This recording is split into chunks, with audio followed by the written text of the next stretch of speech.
I rise with my friend from Arizona, Senator Flake, to speak about an amendment that he and I and Senator Blumenthal from Connecticut have as part of this pending legislation. Along with sports fans across America, I was appalled to learn last month that many of the ceremonies honoring members of our armed services at NFL games are not actually being conducted out of a sense of patriotism, but for profit in the form of millions of dollars in taxpayers' money going from the Department of Defense to wealthy NFL franchises. In fact, NFL teams have received nearly $7 million in taxpayers' dollars over the last 3 years from contracts with the Army National Guard, which includes public tributes to American soldiers, sailors, and airmen, and Marines. Our amendment would put an end to this shameful practice and ask the NFL to return those profits to charities supporting our troops, veterans, and their families. All Americans can agree sports unite us, especially football. For generations, football has brought together people from every walk of life, from the first organized American football game between Rutgers and Princeton in 1869 to Super Bowl 49, played in the great state of Arizona this February, which attracted more than 100 million television viewers, the most watched TV program in history. Football has been a uniting force for our nation. Every weekend, from Pee-wee to high school, college, and the NFL, through good seasons and bad, the common cause and bitter rivalry, millions of passionate fans are bonded together. For many Americans, football is deeply patriotic and woven into the very fabric of our country's unique history and heritage. And for several weeks every fall, this patriotic spirit grows when the NFL takes time to honor the service and sacrifice of the brave young Americans serving in the United Nations Armed Forces. Teams wear special camouflage uniforms, hold special game day programming under the theme Salute to Service.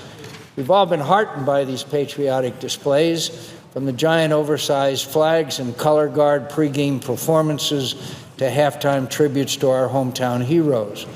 Every fan, whether united by team or divided by rivalry, comes together to thank those who have served and sacrificed on our nation's behalf.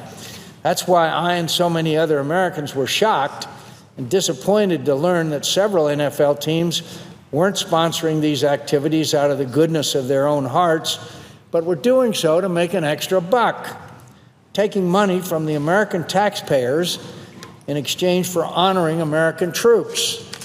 That means many of the color guard performances and troop recognition ceremonies were actually funded with American tax dollars and pocketed by wealthy NFL teams. For example, the Army National Guard spent $675,000 under contracts with the New England Patriots, hardly a deprived franchise, that included a program called True Patriot, in which the team honored Guard soldiers at halftime shows during home games. Other contracts funded color guard performances, flag ceremonies, and appearance fees to players for honoring local high school coaches and visiting students. According to information my office has received from the Army National Guard, the NFL received nearly $7 million in taxpayers' dollars over the last 3 years from Guard contracts for activities including pre-game color guard ceremonies, pre-game re-enlistment ceremonies, pre-game on-field American flag rollouts, in-game flag runners, halftime soldier recognition ceremonies, Guard-sponsored High School Player of the Week and Coach of the Week awards, and Guard-sponsored player appearances at local high schools. The following teams had contracts in the past 3 years, according to the Army National Guard: Atlanta Falcons, $579,500. Baltimore Ravens, $350,000. Buffalo Bills, $550,000. Chicago Bears, $443,000. Cincinnati Bengals, $117,000. Dallas Cowboys, $262,500.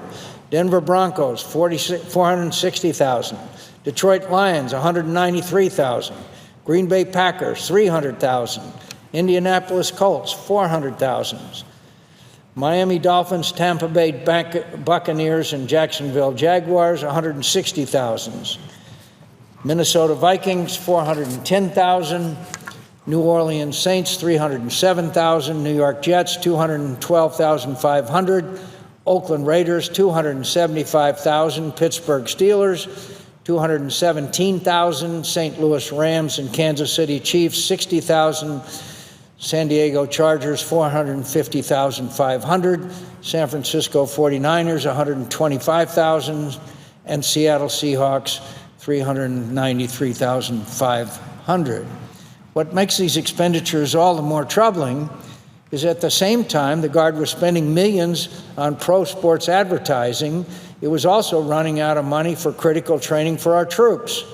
In fact, at the end of fiscal year 2014, the National Guard Bureau and Army National Guard announced they were facing a $101 million shortfall in the account used to pay National Guardsmen and could force a delay in critical training and drills because they couldn't afford to pay soldiers.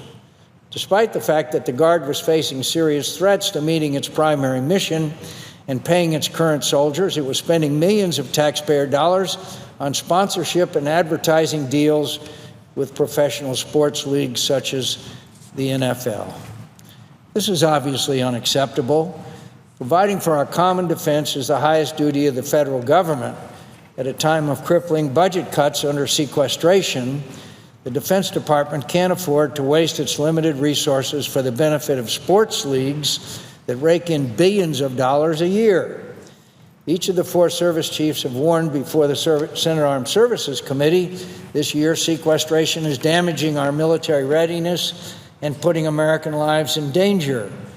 We must conserve every precious defense dollar we have at our disposal, which the NDAA does through the important reforms to acquisition, military retirement, personnel, headquarters, and management, and which our amendment would support by ending taxpayer-funded soldier tributes at professional sporting events. In addition to ending this shameful practice, this amendment calls upon the professional sports leagues, like the NFL, to donate these ill-gotten profits to charities supporting American troops, veterans, and their families. The NFL raked in revenues totaling some $9.5 billion. The absolute least they can do to begin to make up for this misjudgment is to return those taxpayer dollars to charities supporting our troops, veterans, and military families. I want to thank my fellow senator from the state of Arizona, Jeff Flake, who has done terrific oversight of this issue, was the first to expose it and similar cases of wasteful and excessive government spending. I also want to commend Senator Blumenthal for his longstanding commitment to our troops and veterans, as well as the other members of this body who have supported our amendment. Again, I want to thank Jeff Flake, who was the first to blow the whistle on this egregious use of American tax dollars, and also Senator Blumenthal.